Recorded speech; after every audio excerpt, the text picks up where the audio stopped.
धन्यवाद जी। हाँ, first of all thank you so much that आप इस सेशन में आने के लिए अग्री हुए and we are all excited. काफ़ी अच्छा रिस्पांस भी मिला जब हमने इस सेशन को अनाउंस किया। तो जे सबसे पहले तो हम आपके बारे में थोड़ा सा जानना चाहते हैं, लाइक एजुकेशनली, तो उसमें आपका क्या बैकग्राउंड है? एकेडमिक एजुकेशन में मैंने वेदांत से एमए किया है and I will be pursuing my PhD with the same topic कुछ सालों में। और उसके अलावा तो मतलब सांप्रदायिक बैकग्राउंड है मेरा, इसलिए मैंने मेरे पिताश्री शरद बाबा और मेरे काकाश्री और गुरुदेव गोस्वामी श्री श्याम मनोहर जी, उनसे संप्रदाय के सभी ग्रंथों का अध्ययन किया था। आई थिंक मोस्टली 11-12 साल की उम्र से शुरू किया था, तो अब तक I mean fortunately it is a achievement और ठाकुर जी की कृपा है कि अब तक वल्लभ संप्रदाय का तो कोई भी ग्रंथ ऐसा रहा नहीं जो मैंने ना देखा हो ना पढ़ा हो।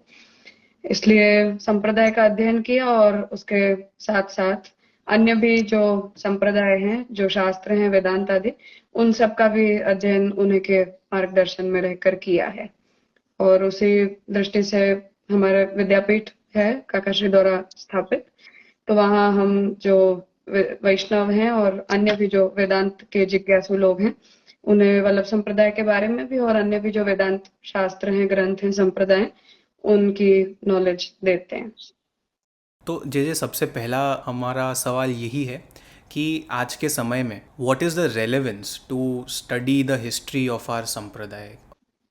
रेलेवेंस ये है कि हम जिस परंपरा को, क्योंकि अधिकतर वल्लभ संप्रदाय के साथ ये होता है कि हम परंपरागत वैष्णव होते हैं, अर्थात हमारे माता पिता या दादा दादी पहले से वैष्णव होते हैं और उस परंपरा में हम भी उस संप्रदाय को स्वीकार लेते हैं, परंतु हमें उस संप्रदाय की बहुत सी बातों की जानकारी नहीं होती है। इसलिए जब तक हम अपने इनर सर्कल में होते हैं तब तक ये समस्या खड़ी नहीं होती, पर आउट ऑफ द सर्कल जब हम बाहर के लोगों के साथ इंटरेक्ट करते हैं या वो जब हमें हमारे संप्रदाय के बारे में कुछ पूछते हैं या हमारी श्रद्धा को जानना चाहते हैं, at that time we should know कि हम क्या हैं, यहाँ क्यों हैं और हम इससे क्या अचीव करना चाहते हैं। तो इसकी जो क्लैरिटी है वो जब तक हम अपने संप्रदाय के हर पर्सपेक्टिव को पढ़ते नहीं है तब तक नहीं आ सकती है। सो इंक्लूडिंग हिस्ट्री हो, फिलोसॉफी हो, संप्रदाय के सिद्धांत हो, या जो कंटेम्प्रेरी संप्रदाय की सिचुएशन हो, या संप्रदाय के ग्रंथ हो, प्रमाण शास्त्र हो, इन सब की नॉलेज हर पुष्टिमार्गीय वैष्णव को अपनी निष्ठा के लिए भी और दूसरों के सामने अपनी निष्ठा को जस्टिफाई करने के लिए भी होनी चाहिए, ताकि हम खुद भी अपने संप्रदाय को मिस इंटरप्रेट ना करें और अगर कोई दूसरा कुछ उस बारे में कह रहा है तो उसे भी आंसर करने लायक हमारी सिचुएशन हो। जी जी। तो जे हम जब किसी भी सब्जेक्ट की हिस्ट्री पढ़ते हैं, एंड आज अगर हम पुष्टिमार्ग की भी हिस्ट्री की चर्चा डिस्कशन करेंगे और सुनेंगे, तो क्या हिस्ट्री अनबाइज्ड होती है या फिर कोई एक पर्टिकुलर पर्सपेक्टिव से हिस्ट्री को स्टडी किया जाना चाहिए? What is the ideal way to go about studying the history of something, specially Pushtimarg? Pushtimarg को लेकर ये बात है कि हिस्ट्री बहुत तरीके से लिखी गई है, अलग अलग समय पर उसके अलग अलग मोड्स और पर्सपेक्टिव्स हमारे सामने आते रहे हैं, जिनमें एक रूपता नहीं है, टू बी वेरी क्लियर। जैसे महाप्रभु जी का जो जन्म स्थान अभी हम चंपारण्य छत्तीसगढ़ को जानते हैं, वो भी महाप्रभु जी का असली जन्म स्थान नहीं है। तो जिस संप्रदाय को हम फॉलो कर रहे हैं उसके आचार्य के जन्म के स्थान को भी हम क्लियरली आइडेंटिफाई नहीं कर पाए, because what recitation we get kirtan वगैरह में वो ये है कि वो भीमारथी नदी के किनारे होना चाहिए, and it is not there in Chhattisgarh, वो तो साउथ में है। तो सिचुएशन ये है कि उसमें बहुत सारे मिसकंसेप्शंस होते हैं, मिस इंटरप्रिटेशंस भी होते हैं। पुस्तकों को लेकर जब तक बात होती है तब एक सांप्रदायिक व्यक्ति जब उस हिस्ट्री को लिखता है तब उसका एक अपना पर्सपेक्टिव होता है, और बाहर के लोग जब किसी एक व्यक्ति के बारे में कुछ लिखते या बोलते हैं तब उनका पर्सपेक्टिव कुछ और होता है। तो इन चीजों को हमें सबसे पहले एज अ सांप्रदायिक शिष्य, ये बात सच है कि हमें हमारे धर्मशास्त्रों में श्रद्धा होती है, हमारे संप्रदाय के हर वाक्य के ऊपर हमारी भावना दृढ़ होती है, परंतु उसकी जो ऑथेंटिसिटी है उसे हमें दूसरे रिसोर्सेज से भी चेक करना चाहिए। डॉक्ट्रिनल एस्पेक्ट में कोई बायस नहीं हो सकता है, वो जो भी है उसका एक ही इंटरप्रिटेशन हो सकता है, पर जब तक बात हिस्ट्री की है तब तक इट इज क्वाइट पॉसिबल कि उसमें बहुत सारी मिस्टेक्स हुई हों। इसलिए उसे अनबायस्ड होकर हमें खुद भी दूसरे रिसोर्सेज से जस्टिफाई करना भी चाहिए, ऑथेंटिसिटी उसकी चेक भी करनी चाहिए। सिद्धांत पक्ष को लेकर ये समस्या नहीं होती है, पर इतिहास को लेकर हर जगह होती है, केवल हमारे संप्रदाय की बात नहीं है। हर संप्रदाय, हर धर्म, हर इवेंट को लेकर ऐसे मिसकंसेप्शंस और मिसइंटरप्रिटेशंस होते ही हैं। तो उसके हर पक्ष से उसे हमें देखना चाहिए। जी, तो अगर हम पुष्टि मार्ग की बात करें तो where does the history of Pushti Marg begin? हमें कितना पीछे जाकर देखना चाहिए? इज इट महाप्रभु जी के प्राकट्य दिन, या फिर उससे पहले जो आप श्री की 5 पीढ़ी पहले जो प्रभु का वचन प्राप्त हुआ वो, या फिर उससे भी पहले? वैसे ये बात है कि जैसे सांप्रदायिक दृष्टि से महाप्रभु जी ने अपने आप को ही तत्वार्थदीप निबंध ग्रंथ की इतिश्री में विष्णु स्वामी मतानुवर्ती कह के अपनी पहचान दी है कि मैं विष्णु स्वामी संप्रदाय का अनुवर्तन करने वाला हूँ। इसलिए आपकी पूर्व परंपरा में जो कोई भी रहे हो वो विष्णु स्वामी संप्रदाय के वैष्णव हो, इतनी बात तो हमें महाप्रभु जी के वचनों से मिलती है। बहुत सारी चीजें ऐसी भी हैं, दो उसे स्टार्ट तो हम वहीं से करते हैं जहां से महाप्रभु जी के प्राकट्य का उल्लेख हमें प्राप्त होता है कि आपके पूर्वजों ने सोम यज्ञ किया और फिर महाप्रभु प्रकट हुए। परंतु सांप्रदायिक दृष्टि से सोम यज्ञ जो शास्त्रीय कर्म है, उस कर्म के द्वारा भगवत प्राकट्य ऐसा सच संभव नहीं है, क्योंकि जो श्री गोसाई जी ये आज्ञा कर रहे हैं कि शास्त्रीय जितने भी साधन हैं वो परब्रह्म भगवान श्री कृष्ण को प्राप्त करने के लिए उपयुक्त साधन नहीं हो सकते।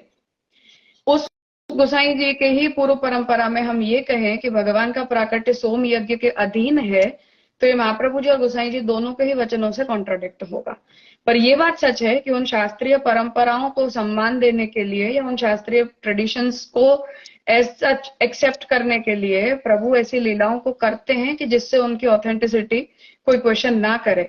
परंतु फिर भी इस बात में हमें इतनी क्लैरिटी होनी चाहिए कि सोम यज्ञ भगवत प्राकट्य का साधन नहीं हो सकता है। इसलिए हिस्ट्री और सिद्धांत ये दोनों जब एक दूसरे के पैरेलल होते हैं तभी हम उन बातों को समझ सकते हैं। विदाउट डॉक्ट्रिन्स, बिना सिद्धांतों को देखे जो भी हिस्ट्री बताने वाले जितने भी ग्रंथ हैं, solely if we rely on that, तो वो मिसकंसेप्शंस प्रिवेल होने ही वाले हैं, उसका फिर कोई सॉल्यूशन नहीं है। जी, तो like where do we start अगर हमें इस डिस्कशन को आगे बढ़ाना है? जैसे महाप्रभु जी के वचनों से अगर हम देखते हैं तो विष्णु स्वामी संप्रदाय की परंपरा में आपके पूर्वज थे और उसी परंपरा को महाप्रभु जी ने भी एक्सेप्ट भी किया, उसे आगे भी ले जाया गया, जिसका प्रमाण यह है कि महाप्रभु जी ने स्वयं और आपके वंशजों ने भी गोपाल मंत्र की दीक्षा को एक्सेप्ट किया, जो ट्रेडिशनली पुष्टिमार्ग की दीक्षा नहीं है परंतु विष्णु स्वामी संप्रदाय की दीक्षा है, शास्त्रीय दीक्षा है जो अन्य संप्रदायों के अंदर भी प्रिवेलिंग है। तो वो दीक्षा परंपरा हमें वहां से प्राप्त होती है जो महाप्रभु जी ने एक्सेप्ट की। और आपकी पूर्व परंपरा में जो सेव्य स्वरूप महाप्रभु जी के पूर्वजों के द्वारा सेवित थे, जिसमें जो मदन मोहन जी सप्तमग्रह के माथे विराजते हैं, वो सोम यज्ञ से प्रकट हुए थे, तो उन्हें भी महाप्रभु जी ने अपने सेव्य के रूप में एक्सेप्ट किया और उस परंपरा को महाप्रभु जी ने आगे बढ़ाया। इसलिए टेक्निकली तो हम उस हिस्ट्री को यज्ञनारायण भट्ट जी, जिन्हें सोम यज्ञ करने की आज्ञा हुई और प्रभु के प्राकट्य का विधान वहां हुआ, उस स्टेप से हम इस हिस्ट्री को शुरू करते हैं, जो जिसमें मिडिवियल बीच का उसका जो हिस्सा है वहां फिर महाप्रभु जी का प्राकट्य और फिर उसके आगे की परंपरा, ऐसे दो हिस्सों में हम उसे डिवाइड करके समझ सकते हैं। जैसे एक छोटा सा ऑफ रूट लेते हैं तो 4 वैष्णव संप्रदाय है और हर वैष्णव संप्रदाय में ऐसा माना जाता है कि प्रवर्तक, मूल प्रवर्तक तो प्रभु श्री कृष्ण ही थे। तो माय क्वेश्चन इज कि जब प्रभु खुद ही अपनी भक्ति के सिद्धांत का प्रवर्तन कर रहे हैं तो why give different routes to the bhakt और to the acharya? Why not give one unified way to Prabhu की भक्ति करने का? एक सिद्धांत, एक साधन क्यों नहीं है? महाप्रभु जी ने स्वयं पुष्ट प्रवाह मर्यादा वेद ग्रंथ में इस बात को स्पष्ट किया है कि यद्यपि जितनी भी जीवात्माएं होती हैं वो सब भगवान की अंश होती हैं, भगवान के चैतन्य धर्म की अंश है, परंतु उन सभी जीवों का जो वर्ण है अर्थात उन्हें चूज करना, उनका सिलेक्शन करना, वो भगवान ने अलग अलग मार्गों के लिए किया है, जिस वजह से उसके बेसिक 3 मार्ग महाप्रभु जी ने पुष्टि, मर्यादा, प्रवाह और प्रवाह के अंतर्गत चर्षणी, ऐसे 4 प्रकार के जीवात्माओं के भेद बताए। और वहां महाप्रभु जी ही ये आज्ञा कर रहे हैं कि भगवत इच्छा से ही ये मार्ग भेद हैं। अब जब हम बात भक्ति की करते हैं तो without being biased regarding any संप्रदाय, महाप्रभु जी ने जहां जहां भक्ति है वहां वहां भगवान की पुष्टि है, भगवान की कृपा है। इस विधान को महाप्रभु जी ने पुष्टि, प्रवाह, मर्यादा भेद के अंदर कहा है कि भक्ति का पूर्वांग कृपा ही हो सकता है, भगवत इच्छा से भक्ति होती है। उस भक्ति के अगेन 4 प्रकार भगवत इच्छा से हुए, ये बात महाप्रभु जी ने तृतीय स्कंद की सुबोधिनी के अंदर कही है कि भक्ति संप्रदाय जो है वो भगवत इच्छा से 4 हुए, जो सात्विक, राजस, तामस और निर्गुण भेद से हैं, जिसमें महाप्रभु जी ने अपना परिचय देते हुए ये कहा कि अस्माकं तो निर्गुणः, अर्थात मैं जिस भक्ति संप्रदाय का प्रवर्तन कर रहा हूं वो निर्गुण भक्ति संप्रदाय है, परंतु चारों ही भक्ति संप्रदाय भगवत इच्छा से प्रणीत हैं। कारण उसका यही है कि भगवान ने इस सृष्टि की रचना अपनी लीला के लिए की है, और लीला में एक रूपता नहीं हो सकती है। अगर यूनिफॉर्मिटी है तो उस लीला का आनंद भगवान उठा नहीं सकते हैं, इसलिए उसके अंदर डाइवर्सिटी चाहिए, और उस डाइवर्सिटी की ही इच्छा से भगवान ने भक्ति के भी जो अलग अलग मोड्स हमें मिलते हैं, अलग अलग संप्रदाय जो मिलते हैं, उसके जो पर्सपेक्टिव्स हैं, उन सबको भगवान ने अपनी इच्छा से अलग अलग प्रकार के अधिकारी जीवों के लिए प्रकट किया। प्रभु के षड्गुण धर्म है, उसमें से एक है वैराग्य। तो प्रभु की इच्छा होना, अगर वैराग्य है तो फिर इच्छा क्यों है कि मुझे लीला करनी है, मुझे प्रकट करना है? लीला शब्द को हमारे अपनी ट्रेडिशन में और शास्त्र में भी, जैसे ब्रह्मसूत्र के अंदर लोकवत्तु लीला कैवल्यम ये सूत्र है, जहां से महाप्रभु जी ने पूरे इस लीला के कंसेप्ट को लिया है। तो व्यास वहां ये कह रहे हैं कि ये संपूर्ण सृष्टि जो है वो केवल भगवान की लीला है। अब वो लीला को कैसे समझा जाए, उसके लिए महाप्रभु जी ये आज्ञा कर रहे हैं कि लीला जो है वो निष्प्रयोजनिका चेष्टा होती है, अर्थात जैसे छोटा बच्चा हो, वो कोई भी क्रिया किसी प्रयोजन से, मतलब पर्पस से नहीं करता, he is completely without any purpose. वो हंसता है तब भी बिना रीजन के हंसता है, अगर वो कुछ बोल रहा है तब भी वो कुछ भी बोलता है, तो वो पर्पसफुल उसमें कुछ भी नहीं होता, इट इज जस्ट प्लेफुलनेस। उस प्लेफुलनेस का जो रेसिप्रोकेशन है उसे ही अपने वहां सृष्टि कही गई है। इसलिए जो वहां भगवान का वैराग्य धर्म है षड्गुणों में, उस वैराग्य धर्म को भी महाप्रभु जी ने इस तरह से इंटरप्रेट किया है कि इस सृष्टि के रूप में, कारण के रूप में, सृष्टि के अभिन्न निमित्तोपादान कारण के रूप में भगवान प्रकट हुए, फिर भी भगवान सृष्टि की प्रत्येक वस्तु, पदार्थ और घटनाओं से अपने आप को अलग रखते हैं एज ए स्पेक्टेटर, जिसे हम भगवान के द्वारा बनाया गया ऐच्छिक द्वैत कहते हैं। तो वो वैराग्य इस दृष्टि से कहा गया है, और जो सृष्टि है वो निष्प्रयोजनिका, आनंद जनिका क्रीड़ा है। तो अपने अंदर, भगवान के अंदर जो आनंद गुण धर्म है, जो इन्फिनिटी है, उस इन्फिनिटी को ही भगवान सृष्टि के रूप में एग्जीक्यूट कर देते हैं। इसलिए उस क्रिया को करना ये सप्रयोजन की गई क्रिया नहीं है, ये कंप्लीटली निष्प्रयोजनिका चेष्टा है। सबसे पहला मेरा ये सवाल है कि श्री महाप्रभु जी का प्राकट्य, कोई भी आचार्य जिन्हें हम प्रभु के स्वरूप में देखते हैं, या प्रभु का भी कोई भी अवतार होता है, प्राकट्य होता है, तो देयर हैज़ टू बी, मेरे हिसाब से एक रीज़न होता है उस पर्टिकुलर टाइम, उस पर्टिकुलर प्लेस पे प्रकट होने का। तो what was that purpose of Shri Mahaprabhu ji prakatya? तो क्या उसको हम, महाप्रभु जी ने स्वयं ही सुबोधिनी के मंगलाचरण में अपने प्राकट्य के रीजन को बताया है। वहां महाप्रभु जी ये आज्ञा करते हैं कि जब सभी शास्त्रों को समझ पाने की जीवों की कैपेसिटी नहीं रही, तब भगवान स्वयं ही अपने ज्ञान गुण धर्म से वेदव्यास के रूप में प्रकट हुए, और आपने सभी शास्त्रों को कंपाइल करके और फिर अल्टीमेटली स्वांतः सुखाय श्रीमद् भागवत महापुराण को प्रकट किया, जिसका चरित्र श्रीमद् भागवत के प्रथम स्कंद में हमें मिलता है कि व्यास जी को स्वयं ही जब असंतोष हुआ, तब नारद जी के कहने पर फिर उन्होंने भगवान की लीलाओं को लिखा, और उसका इंटरप्रिटेशन महाप्रभु जी सुबोधनी में ये बताते हैं कि वेदव्यास जी जो हैं उनके रूप में भगवान ने ही श्रीमद् भागवत को लिखा है। इसलिए भागवत जो है वो सभी शास्त्रों के सार के रूप में प्रकट हुआ, और श्रीमद् भागवत के अर्थ को समझाने वाला जब भगवान को कोई और नहीं दिखा, तब आपने महाप्रभु जी को नित्य लीला में ये आज्ञा दी कि आप प्रकट होकर श्रीमद् भागवत के अर्थ को प्रकट करो। इसलिए वहां महाप्रभु जी ने अपने प्राकट्य के मुख्य प्रयोजन के रूप में श्रीमद् भागवत के अर्थ को प्रकट करना, जो दैवी जीव है जिनका वर्ण भगवान ने भक्ति के लिए किया है, उन जीवों को मार्ग दिखाना और सभी शास्त्रों के सच्चे अर्थ का प्रवर्तन करना, ये 3 पर्पस महाप्रभु जी ने स्वमुखे न अपने प्राकट्य के बारे में श्रीमद् सुबोधिनी में लिखे हैं। तो हमें इन्हीं पर्पस को महाप्रभु जी के प्राकट्य के रीजन के रूप में सोचने चाहिए।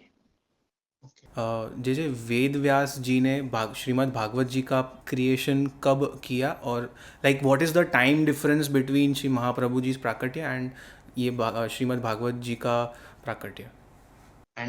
टाइम फ्रेम तो बहुत बड़ी है, ऑब्वियसली बहुत बड़ी है, क्योंकि श्रीमद् भागवत संहिता जो है उसका तो प्राकट्य बहुत पहले हो चुका, और उस अर्थात कल्प भेद है, पूरा हजारों सालों का डिफरेंस है।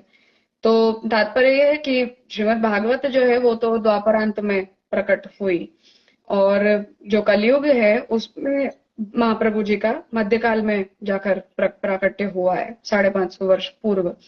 इसलिए बीच का टाइम फ्रेम तो बहुत है, और महाप्रभु जी से पहले भी श्रीमद् भागवत के अर्थ को और भी आचार्यों ने बहुत प्रकार से प्रकट किया है, पर भगवान जो है वो उसके भक्ति मार्गीय पर्सपेक्टिव को उजागर करना चाहते थे, जिस वजह से श्रीमद् महाप्रभु जी के रूप में भागवत को एज अ भक्ति संहिता हमें कैसे समझना चाहिए, उस अर्थ को फिर महाप्रभु जी ने प्रकट होके सुबोधनी के द्वारा प्रकट किया। What is the difference between Pushtimarg and अन्य संप्रदाय एज अ होल, कि हम भक्ति को वेटेज देते हैं, तो क्या अन्य संप्रदाय भक्ति मार्ग नहीं है? एक बात तो ये है कि भक्ति एक्सक्लूसिवली महाप्रभु जी ने नहीं प्रकट की, भागवत स्वयं ही इस बात को कन्फेस करती है। हम अगर भागवत का समापन 12 स्कंद देखें तो वहां कलयुग में क्या स्थिति आएगी, किस प्रकार के जीव होंगे, कैसी उनकी चेष्टाएं होंगी, उस समय में शास्त्र के जो अन्य मार्ग हैं, अन्य जो धर्म हैं, उन सब की स्थिति क्या होगी, उस सब का वर्णन श्रीमद् भागवत ने स्वयं किया है।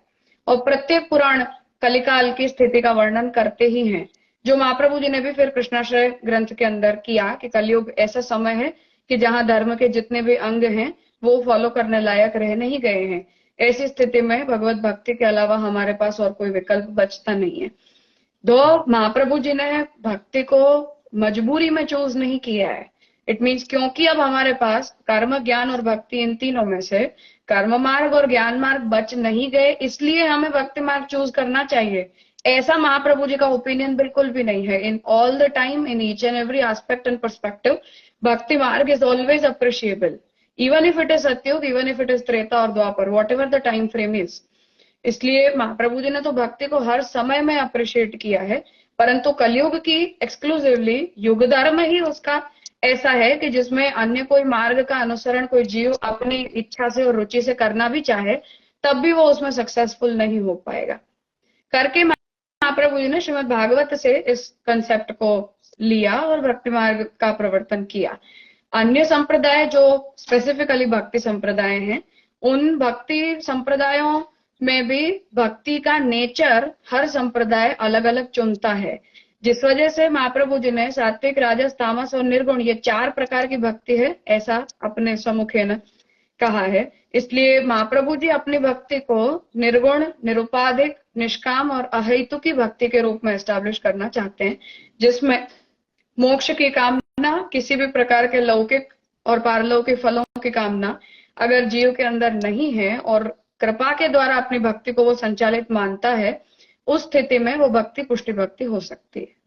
अन्य जो मार्ग हैं उनमें मोक्ष प्राप्त करने के लिए भक्ति का उपयोग करना, कर्म और ज्ञान के समुच्चय के साथ भक्ति का उपयोग करना, शरणागति हो चाहे भक्ति इंडिपेंडेंट हो या किसी दूसरे के ऊपर डिपेंडेंट हो, ऐसे सारे ही पर्सपेक्टिव्स हमें अन्य जो भक्ति संप्रदाय हैं उनके सिद्धांतों में मिलते हैं।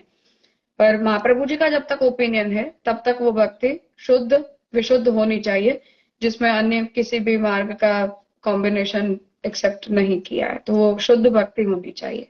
And it should not even expect मुक्ति एज द फ्रूट। भक्ति इज पंचम पुरुषार्थ, वो मुक्ति से भी बढ़कर है। जे इसी बात पे कि मुक्ति, भक्ति इज ग्रेटर देन मुक्ति, कई बार ऐसा सुना है, कई वैष्णव को उनके गुरु द्वारा उनको ऐसा कहा जाता है, ये आपका this is the last birth. तो वो क्या मुक्ति हुई या फिर वो ठाकुर जी की प्राप्ति हुई? Like how do we understand that? Mahaprabhu ji स्वयं ही तत्वार्थ दीप निबंध ग्रंथ के उपक्रम में किन जीवों के लिए महाप्रभु जी इस ग्रंथ को लिख रहे हैं, उसके अधिकारी में सात्विका भगवत भक्ता ये मुक्त अधिकारिण ऐसा कह रहे हैं। अर्थात जो जीव सात्विक स्वभाव के हैं, जो लोग भगवान के भक्त हैं और भगवत इच्छा से जिनका ये अंतिम जन्म है, उन जीवों के लिए मैं इस ग्रंथ को लिख रहा हूँ कि जिससे वो अपने जन्म को व्यर्थ करके अन्य अन्य मार्गों में ना चले जाएं। तो तात्पर्य यह है कि ये वचन तो महाप्रभु जी के भी हैं, परंतु उसका अर्थ ये नहीं है कि हम भक्ति मुक्ति की आकांक्षा से करते हैं। दूसरी बात इसके अंदर ये है कि ये हमारा अंतिम जन्म हो या ना हो, अगर कोई जीव पुष्टिमार्गीय वैष्णव है तो उसकी आकांक्षा अपने संसार चक्र को पूरा करना या इस जन्म को मेरा अंतिम जन्म बनाना, ये नहीं होनी चाहिए। पुष्टि जीव की आकांक्षा ये होनी चाहिए कि हम चाहे यहाँ रहें, चाहे गोलोक में जाएं या चाहे कहीं भी जाएं, हर स्थिति में हम भगवत सन्मुख रहें। इसलिए भगवत सन्मुखता की आकांक्षा ये पुष्टि मार्गी आकांक्षा है। पर टेक्निकली फैक्ट ये है कि पुष्टि जीव चाहे कुछ भी चाहे, परंतु दैवी जीव जो हैं उनका प्रलय से पूर्व मुक्त होना नियत है। प्रलय से पूर्व उनका मोक्ष होना ही होना है। मोक्ष शब्द का अर्थ है जन्म मृत्यु के चक्र से छूटना, इस संसार में वापस न आना। तो वो बात दैवी जीवों के लिए भगवान ने नियत कर रखी है। इसलिए हम भले ही इस पृथ्वी को ही वैकुंठ समझते हैं, जहां प्रभु विराजते हैं वही हमारे लिए गोलोक धाम है, वही हमारे लिए मुक्ति है। मुक्ति इससे बढ़कर और कुछ नहीं हो सकती है। परंतु दैवी जीव होने के नाते इस सृष्टि को छोड़कर किसी न किसी दिन तो हमें जाना ही जाना है। उस स्थिति में महाप्रभु जी ने फिर सेवाफल ग्रंथ में जाके पुष्टि जीव को मृत्यु के पश्चात किस प्रकार के भक्ति मार्गीय फलों की प्राप्ति होती है उसका विवेचन किया है। इसलिए वो एक डायरेक्शनल स्टेटमेंट है कि तुम्हारे साथ ये होगा। It is not about expecting this as a fruit कि अब हमें मरने के बाद वैकुंठ जाना है। This is not about that sort of expectation. पर बात बस इतनी है कि ये होगा ही होगा, ये नियत है। तो उस नियत को सैद्धांतिक स्वरूप में महाप्रभु जी ने केवल अपनी तरह से एस्टैब्लिश किया है। जैसे पुष्टि मार्ग जो हमारा सिद्धांत है, एक बालक को, एक टीनेजर को या और एक एडल्ट को अबव 25, 28, 30, तो उन्हें हम कैसे समझाएं? सबसे पहली बात यह है कि हम रैंडम मटेरियल्स को रेफर करने के बदले आप श्री के द्वारा विरचित जो मूल ग्रंथ हैं, we should refer those as the most primary source. बहुत सारा मटेरियल पुष्टि संप्रदाय के नाम पर हमें अवेलेबल होता है, ट्रांसलेशंस हैं, कमेंट्रीज हैं, बहुत कुछ है। पर हमारा एम्फेसिस ये होना चाहिए कि हम सबसे पहले आप श्री के द्वारा विरचित मूल ग्रंथों को रेफर करें as a primary source of knowledge. उसके बाद दूसरे लोगों को हम सुने, पढ़े, लिखें, in that case it is okay. बच्चों की जब तक बात है और बड़ों की जब तक बात है तो हमारे अंडरस्टैंडिंग के लेवल्स अलग अलग होते हैं। इसलिए in that case we should not have the temperament of jumping. We should not take long jumps. It means all of a sudden हम सुबोधिनी पढ़ने लग गए। No, this is not the way. तो उसे प्राइमरी ग्रंथों से शुरू करना चाहिए। लाइक षोडश ग्रंथ is the most basic text, तो हम षोडश ग्रंथ से शुरू करें, फिर हम निबंध देखें, फिर हम भक्ति अंश, भक्ति हेतु निर्णय वगैरह देखें, फिर हम ब्रह्मसूत्र देखें, फिर भागवत सुबोधिनी देखें। इसलिए उस प्रोसीजर को फॉलो करना चाहिए कि जिस वजह से वो हमें समझ में भी आए। तो बच्चों की जब तक बात है तो 13-14 की एज ग्रुप के जो बच्चे हैं वो लोग षोडश ग्रंथ का अर्थ समझने लायक होते हैं। So in that age, right from 10 to 18, उस एज ग्रुप को हम षोडश ग्रंथों से सांप्रदायिक सिद्धांतों को पढ़ा सकते हैं।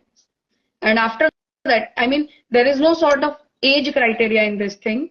On the basis of our understanding, हमारा लेवल क्या है, उससे हमें उन ग्रंथों को चूज करना चाहिए। So even if I am 60 years old, still I can be unknown about most of the doctrines of संप्रदाय।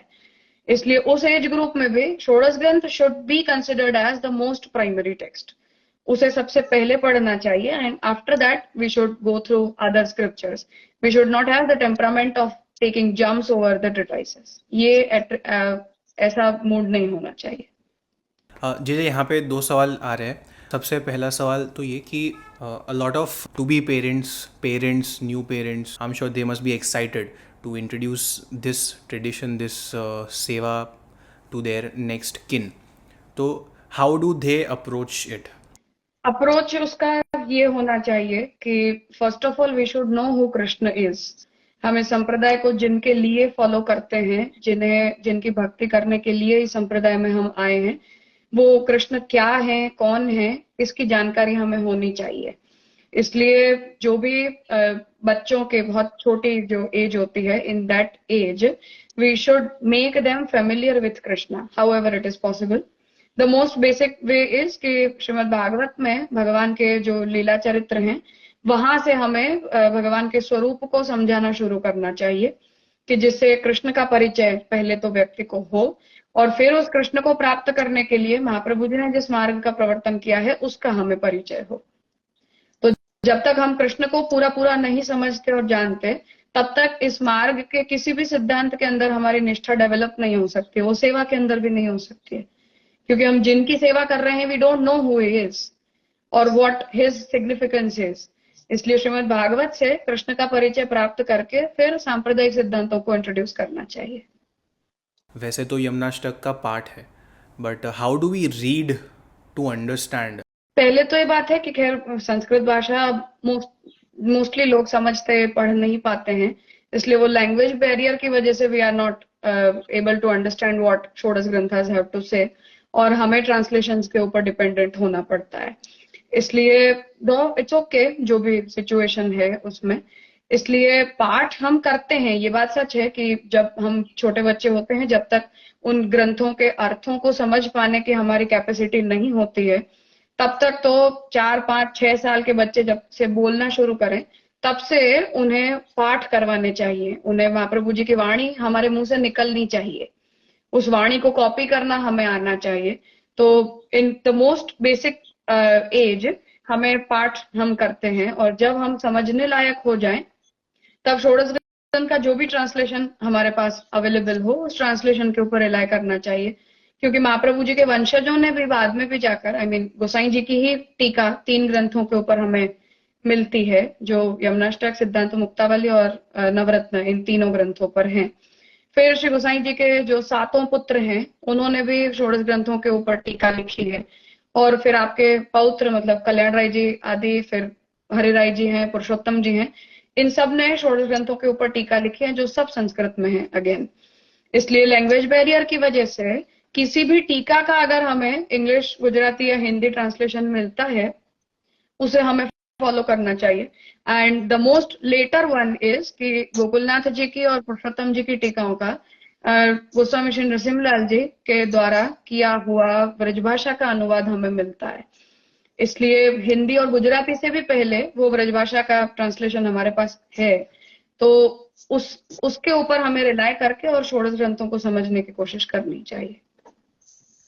एवरी वैष्णव की एक ड्यूटी, एक रिस्पॉन्सिबिलिटी हो जाती है कि ग्रंथ पाठ हम करें, बट साथ साथ उनके पीछे का जो मर्म है, जो मतलब है, वो भी समझे, तो ही भाव की वृद्धि होगी. बिल्कुल. महाप्रभु जी स्वयं ही निबंध में ये आज्ञा करते हैं कि शास्त्रम अवगत्य मनोवाग देह कृष्ण सेव्य है. तो शास्त्र को जानकर फिर हमें मन, वाणी और क्रिया से भगवान की सेवा करनी चाहिए. इसलिए भगवान के स्वरूप का जो महात्म्य ज्ञान है, वो भक्ति का पूर्वांग है, और सेवा और प्रेम ये भक्ति के उत्तरांग हैं. इसलिए हम जब प्राइमरी लेवल से शुरू करते हैं, तो उस अध्ययन अध्यापन से, शास्त्रों को जानने से हमें शुरू करना चाहिए, and then we should indulge ourselves into Bhagavat seva. जैसे आपने ऐसा कहा कि जो श्रीमद् भागवत पुराण रची गई, तो उनका प्रॉपर ट्रांसलेशन या फिर उसमें से जो रस निकल के आना चाहिए, वो किसी भी आचार्य द्वारा प्रकट नहीं हो पा रहा था, एंड हेंस श्री महाप्रभु जी का प्राकट्य हुआ. तो ऐसा क्या श्री महाप्रभु जी ने दिया from understanding the Bhagavata Purana जो अन्य संप्रदाय, अन्य आचार्य नहीं दे? First of all we need to understand कि पुष्टि मार्ग और Pushti Sampradaya, they both are two different concepts. दो एक दूसरे के लिए वो यूज हो जाते हैं and there is no such issue with that, पर मार्ग जो है वो एक बड़ा एस्पेक्ट है and sampradaya is a smaller aspect. तो एज आई सेड कि महाप्रभु जी ने specifically for bhakti, bhakti equals to prem, prem and bhakti they both are not different concepts. तो प्रेम ही भक्ति होती है। तो उसके लिए महाप्रभु जी ने ये कहा कि किसी भी जीव के अंदर अगर हमें भगवान के प्रति प्रेम दिख रहा है, वहां भगवान की पुष्टि है, भगवान की कृपा है, इस बात को हमें मान लेना चाहिए। So Mahaprabhu ji is quite open, he is not binding bhakti within the boundaries of sampradaya. अपने संप्रदाय को भी वो एक्सक्लूसिवली भक्ति को ओन कर रहा हूं मैं, ऐसा महाप्रभु जी ने कभी नहीं कहा। सेकेंड थिंग इज कि जो इंटरप्रिटेशन को लेकर जो बात है, वो श्रीमद् भागवत को निगम कल्पतरोर गलितम फलम, ऐसा महाप्रभु श्रीमद् भागवत स्वयं कहती है कि वेद का जो वृक्ष है उसका फ्रूट श्रीमद् भागवत के रूप में प्रकट हुआ। और महाप्रभु जी का जो कंट्रीब्यूशन श्रीमद् भागवत के अर्थ को प्रकट करने को लेकर है, उस स्थिति में महाप्रभु जी ने श्रीमद् भागवत के 7 प्रकार से अर्थ प्रकट किए हैं, जिसकी प्रतिज्ञा महाप्रभु जी ने निबंध के भागवतार्थ प्रकरण में की है। तो वहां महाप्रभु जी इस बात को लिख रहे हैं कि मैं भागवत का शास्त्रार्थ, स्कंधार्थ, प्रकरणार्थ, अध्यायार्थ, वाक्यार्थ, श्लोकार्थ और पदार्थ यहां तक कहूंगा। और उसका प्रारंभ महाप्रभु जी ये कहकर करते हैं कि श्रीमद् भागवत का प्रत्येक अक्षर कृष्ण है, वो कृष्ण से अलग नहीं है। इसलिए इस प्रकार का जो श्रीमद् भागवत का एक्सक्लूसिवली भक्तिपरक अर्थ है, वो महाप्रभु जी ने बढ़ चढ़ कर लिखा, जो आपसे पूर्व किसी ने नहीं कहा था।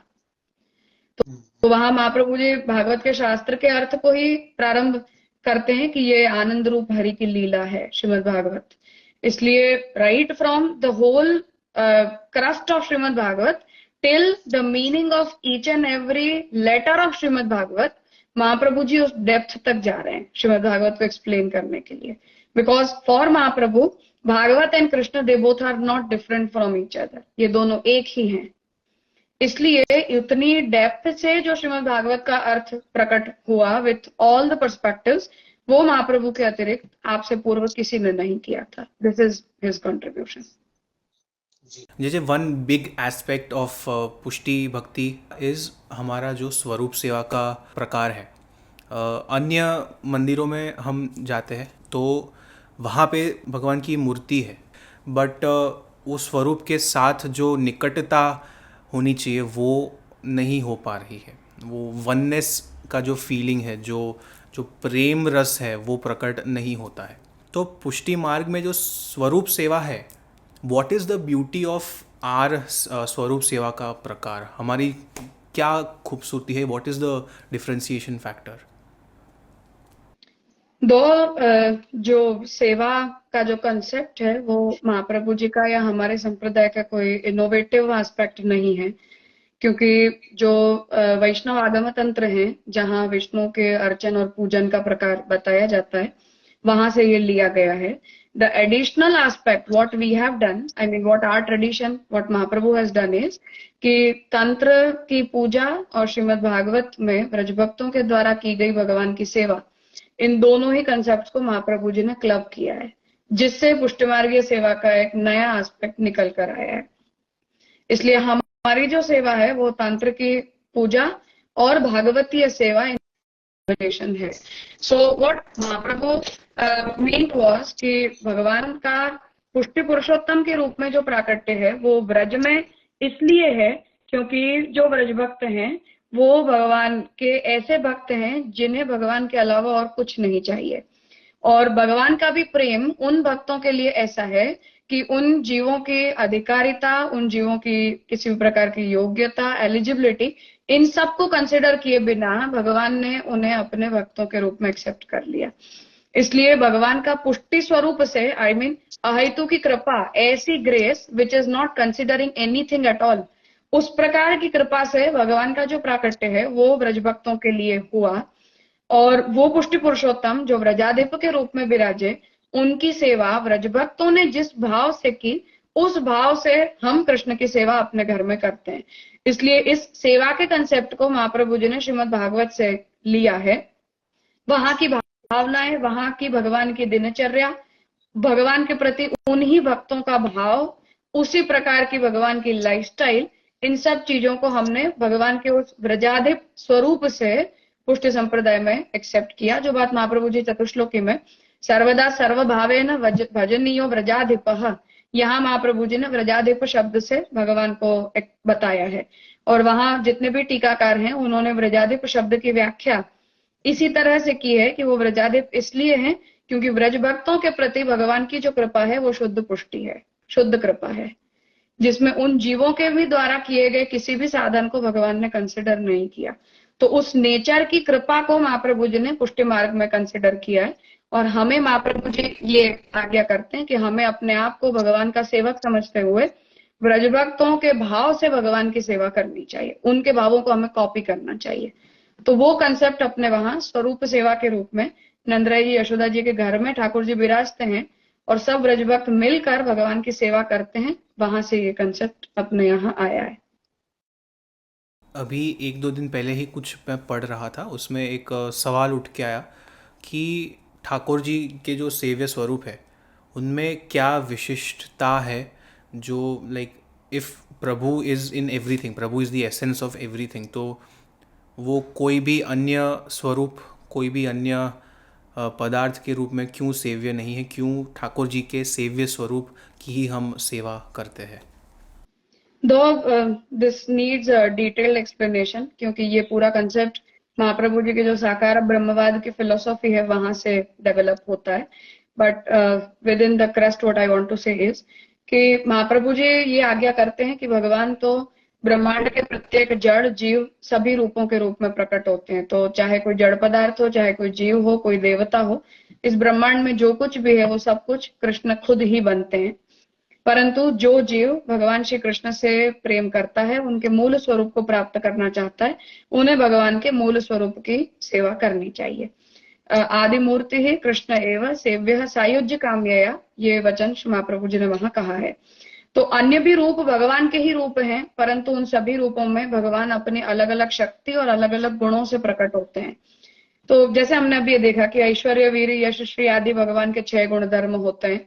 तो उस तरह से भगवान के बहुत सारे रूप हैं, बहुत सारी लीलाएं हैं, और हर लीला, हर रूप, हर गुणधर्म, हर कैरेक्टरिस्टिक के लिए अलग अलग प्रकार के जीव एलिजिबल होते हैं, जिसकी एलिजिबिलिटी अगेन भगवान ने स्वयं डिसाइड करके रखी है। It is not in our hand at all. इसलिए जो जीव भगवान को पूर्ण पुरुषोत्तम के रूप में चाहता है वो भगवान के मूल स्वरूप की सेवा करता है।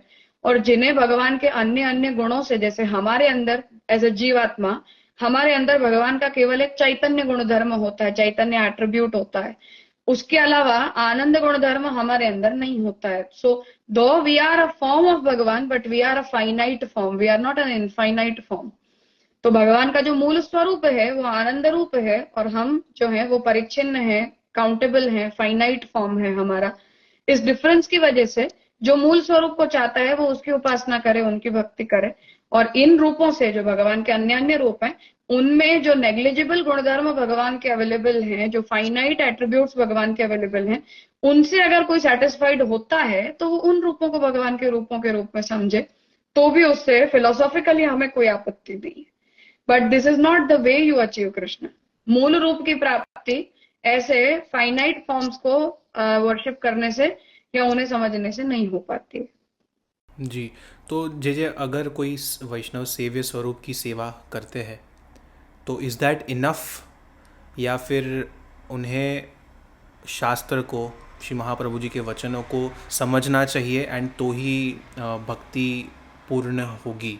फर्स्ट थिंग इज कि जैसे महाप्रभु जी स्वयं ही आज्ञा करते हैं कि महात्म्य ज्ञान पूर्वस्तु सुदृढ़ सर्वतोधिक स्नेहो भक्ति ही। भगवान के महात्म्य को जानकर जब हम भगवान से सुदृढ़ प्रेम करते हैं, सर्वतोधिक प्रेम करते हैं, तब वो भक्ति कही जाती है, जो भक्ति महात्म्य ज्ञान के बिना पनप नहीं सकती। वहीं महाप्रभु जी ये और आज्ञा निबंध में कर रहे हैं कि अगर किसी व्यक्ति में भक्ति अपने पारिवारिक एनवायरनमेंट के कारण, अपने पूर्व जन्म के संस्कारों के कारण, किसी के इन्फ्लुएंस के कारण आ रही है, तो I don't trust that sort of bhakti कि वो कब तक टिकेगी। So it is quite possible कि वो भक्ति किसी जंक्चर पर जाकर खत्म हो जाए या किसी बुरे इन्फ्लुएंस में आने पर उस भक्ति का प्रभाव हमारे अंदर से चला जाए।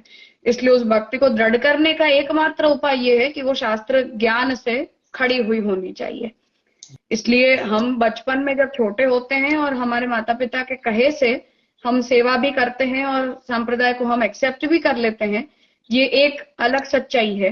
परंतु वस्तुतः वो व्यक्ति जब समझने लायक हो जाए तब शास्त्रों से अपने संप्रदाय को फॉलो करने के प्रयोजन को, इन सब बातों को जानने समझने के बाद ही उस व्यक्ति को भक्ति मार्ग में निष्ठा आएगी। अन्यथा किसी लेवल पे जाकर वो खत्म हो जाएगी या कम हो जाएगी, या वो उसे केवल अपनी फैमिली ड्यूटी के रूप में निभाने लगेगा, उसमें उसका अपना इन्वॉल्वमेंट कभी नहीं आएगा। Right.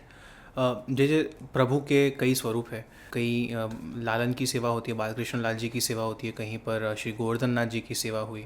How should a Vaishnav view his or her सेव्य स्वरूप? क्या उन स्वरूप की भावना को भी समझना चाहिए या फिर सारे ही सर्व स्वरूप इज वन ओनली? स्वरूप बदलने से कृष्ण नहीं बदलते।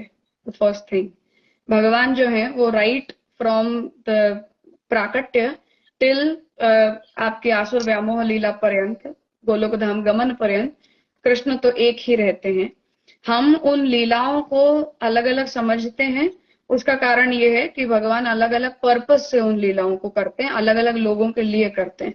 The way we try to understand that, हम व्रजाधिप की सेवा इसलिए करते हैं क्योंकि व्रज भक्तों के लिए भगवान का जो पधारना है उसे हम भगवान की पुष्टि लीला कहते हैं, उनकी ग्रेस कहते हैं, शुद्ध पुष्टि कहते हैं। इसलिए व्रजाधिप रूपता हम कृष्ण की एक्सेप्ट करते हैं first of all with in the framework of Pushtimarg. तो ब्रज भावना से ही कृष्ण की सेवा अपने यहाँ की जाती है। और स्वरूप बदलने से, चाहे वो लालन का स्वरूप हो, चाहे मदन मोहन जी हो, चाहे द्वारकाधीश, मथुरा देश, what ever the form it is, वो कृष्ण है, वो परब्रह्म है, हमारे निधि है, हमारे सब कुछ हैं। जो बात महाप्रभु जी 84 वैष्णव की वार्ता में हम देखें तो वहां भी प्रत्येक शिष्य को जब ठाकुर जी पधराते थे तो महाप्रभु जी यही कहते थे कि मैं तुझे अपना सर्वस्व दे रहा हूं और इन्हें तू अपना सर्वस्व मानना। तो महाप्रभु जी ने कभी इनमें भेद नहीं किया, उन्हें कृष्ण समझा, उन्हें अपना सब कुछ समझा। तो हम जब सेवा करते हैं वो चाहे किसी भी स्वरूप में हो, ये चॉइस है हमारे पास।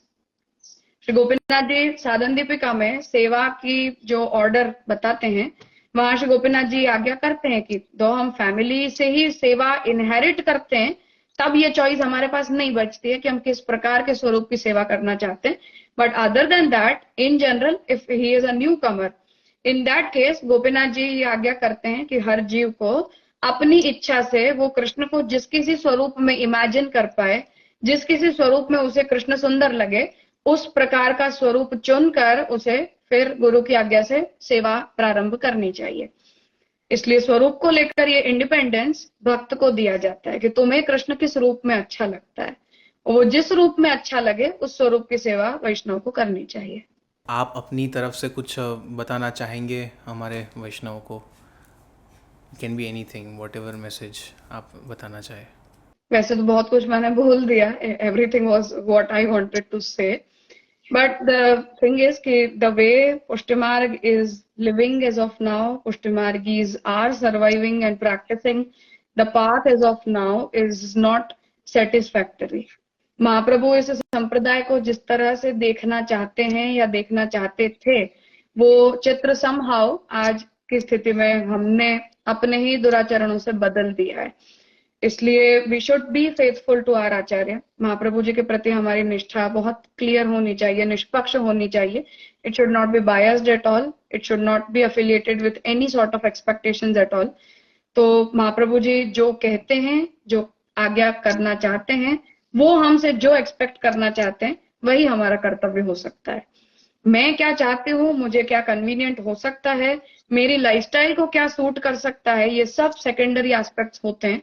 महाप्रभु जी संप्रदाय से जो एक्सपेक्टेशन रखते हैं, जो इस संप्रदाय के प्रवर्तकाचार्य हैं, उनके वचन हमारे लिए सर्वश्रेष्ठ प्रमाण है, उनसे बढ़कर और कुछ नहीं हो सकता है। इसलिए पुष्टिमार्गियों को एज ऑफ नाउ ये चाहिए कि हम अपने संप्रदाय के सिद्धांतों से फर्स्ट ऑफ ऑल फैमिलियर हों। जो हम सुनते आए हैं, जो हम करते आए हैं, may be it is not what Pushtimarg is. इसलिए मूल ग्रंथों का आश्रय जो है वो मोस्ट प्राइमरी नीड है कंटेम्पररी टाइम्स की, बिकॉज हम हमारे ही मिसबिहेवियर की वजह से दूसरों के सामने अपने संप्रदाय की निंदा करवाते हैं. On when we are in the outer circle, at that time we are not even able to represent ourselves कि हमारा संप्रदाय क्या है, महाप्रभु जी के वचन क्या है, ये हमारे मुंह से निकलता भी नहीं है. So this should not happen. We should be very clear कि हम इस संप्रदाय में आए हैं तो we are very serious here. हम यहाँ इस संप्रदाय को या हमारी सांप्रदायिक जीवन शैली को as a side activity treat करने नहीं आए. It is what our whole lifestyle should be shaped up of. तो हमारा सुबह से उठकर रात को सोने पर्यंत का जो आचरण है वो वैष्णवीय होना चाहिए, पुष्टिमार्गीय होना चाहिए, जिससे दूसरे लोग जब हमें देखें, हमारे आचरण को देखें, तो इस संप्रदाय के प्रति, आचार्य के प्रति उन्हें मान हो, सम्मान की भावना प्रकट हो, अपमान ना लगे उन्हें. इसलिए तात्पर्य है कि हमारे सिद्धांतों को कोई सीधा अप्रोच नहीं करता है. सिद्धांतों को पालने वाले लोगों के आचरण को बाहर के लोग देखते हैं. What they see is that what you are doing, what not it has been said. तो उनका पहला परिचय हमारे आचरण से होता है. So first of all we should correct, हमारे आचरण को हमें करेक्ट करना चाहिए. उस आचरण को करेक्ट करने के लिए हमें सिद्धांतों को, महाप्रभु जी के वचनों को जानना पढ़ना चाहिए. And then we should start practicing the sampradaya. और जो भी प्रैक्टिस हम अभी तक करते आए हैं, if we want to change it, even that is possible only if we have the true knowledge of our संप्रदाय.